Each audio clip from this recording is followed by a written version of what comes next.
My name's Miles Giller, and I was born and bred in North Canterbury, and like a lot of people in North Canterbury, I spent quite a bit of time up in the hills, and both working and in recreation. And quite a bit of that time was spent with Nick Ledgard here. Now, Nick's taught me an awful lot over the years, but one of the things he's specialised in is wilding conifers. And 25 years ago, I really didn't know what a wilding conifer was, but nowadays I am very aware of what wilding conifers are, and I think a lot of people here would be very aware as well. And a lot of that's down to the work of Nick Ledgard. So Nick, can you tell us a little bit about your background and how you came to be familiar with wilding conifers? Yeah, sure, Miles.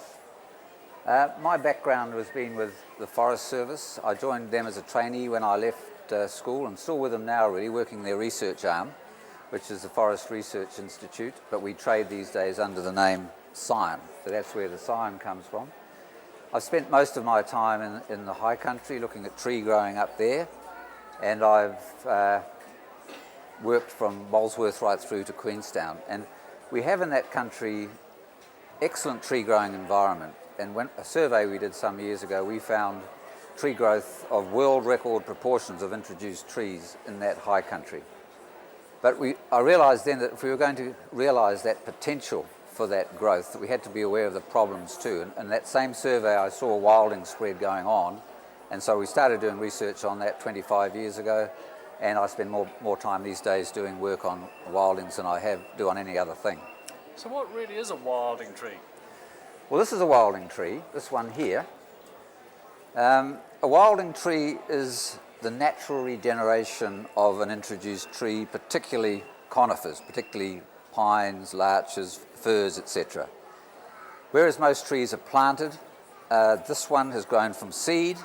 The tree up in the high country has produced seed, and it has blown with the wind, produced this seedling, and I can tell it's a wilding because it's got a straight root. If that had been in the nursery, it would have had to have been cut here, and it would have a much more bunched root, whereas this one's got a very straight tree. So that's one I collected from the hills just last weekend. So it's a nice looking tree, Nick, and I know whenever I go up to the hills, I just love to sit under a nice tree and have my lunch in the shade, so why would this tree be a problem? Well, that's a wilding tree, and the trouble is with wilding trees that they move about the country. We plant trees where we want them, and if they stay there, there's no problem. But these ones are very successful in producing the likes of cones, such as this, and seed, and then that seed blows and goes to areas where they're not wanted. And the reason why they're not wanted is a bit like sheep.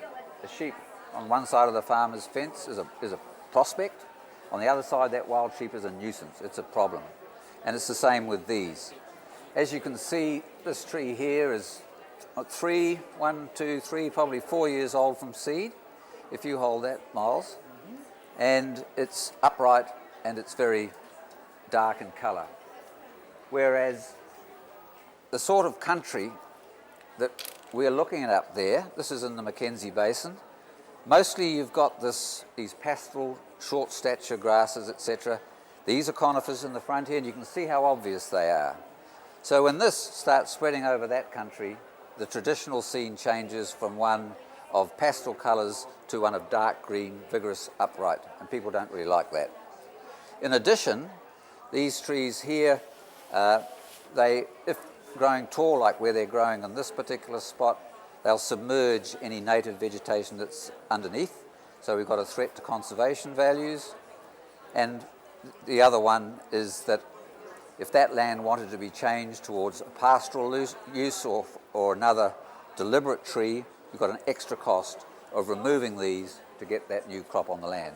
So those are three aspects why wilding trees aren't wanted. There's a lot of money being spent on removing them.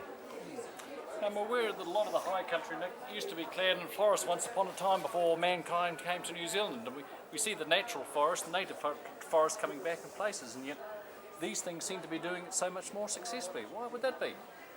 Now that's the sort of question that a lot of overseas people ask. New Zealanders don't ask it because we're used to seeing, like we look at Hagley Park out here, and every tree we see out there is introduced tree. It's not natives. And there's a reason for that. And foreigners come into the country and they say, we've got these native trees that have evolved here, why aren't you using them? And the simple reason for that is that our flora developed in isolation not so long ago by world terms.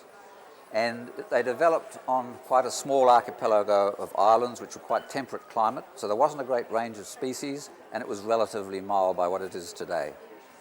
So that when you come to today's situation and we're looking for trees for harsh sites like we are in places like that photo I showed you, our flora really lacks that hardy, cold, drought-tolerant element that you get in the northern hemisphere, where trees up there have evolved over a much longer period, large areas, a greater mixing of genes and proving of survival of the fittest, and of course harsher conditions, so they're more cold and drought tolerant.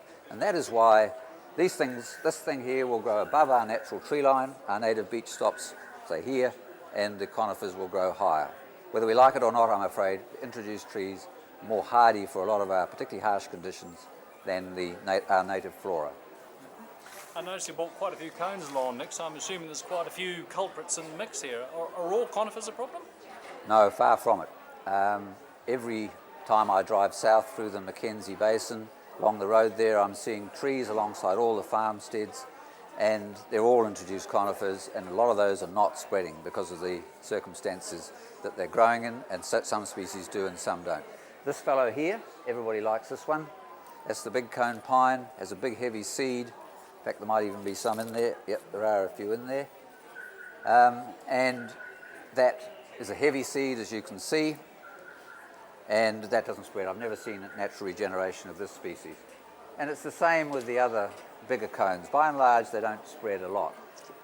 But once we get to these smaller ones, things like this is contorta pine, Scots pine, Corsican pine, lighter seed, blows further, and those are the ones that are generally the wilding problem. No, it's interesting about the seed, Nick. It's got a big wing on it. What does that mean for you? Well, that allows it to be picked up by the wind and blown a long distance, as opposed to a lot of our natives which don't have that wing on. Mountain beech, for example, only go 20 odd metres. That thing, not that big one, but if we had a smaller version, as in these small cones, they can blow many kilometres. Not often, but they can be blown many kilometres. So in terms of a problem, just how much of New Zealand is affected by wilding conifers, Nick? It's not such a problem in the North Island. You've got moisture conditions there, you've got a lot of different more vigorous growth, so the opportunity for spread, that open country that I showed you before, doesn't exist so much there. South Island, particularly in the eastern areas, there's a lot of it. We reckon the high country, depending on your definition, is 3.5, 5 million hectares, and the area affected by wildings, depends what you mean by affected. Is it one tree every square metres? Is it one of these every hectare? But if it's one tree every 5 hectares, we say that's affected by wildings. Probably about 600,000 hectares affected by wildings in the South Island. It's a big area. I know just recently I was up in the Kaweka Ranges, which is just east of Lake Taupo, and even well above the bush line there, one was able to see the odd stump where they'd been cut off, but there were also the odd seedling just scattered around here and there. Sure, that's the North Island, which I say is not such a big issue, but the place you talk about, the Kawekas, that's mostly this little fellow here, contorta pine, and that was grown there or planted and sown there for erosion control reasons. Central Plateau, a lot of wildings around that country, mostly under control now, but that's where the word wilding was almost coined. They were the first onto it in the Central Plateau of the North Island. Yep.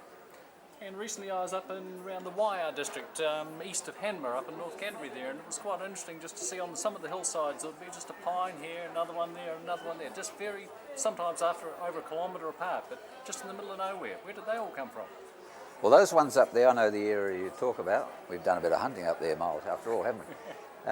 It was this one here. It's Corsican pine.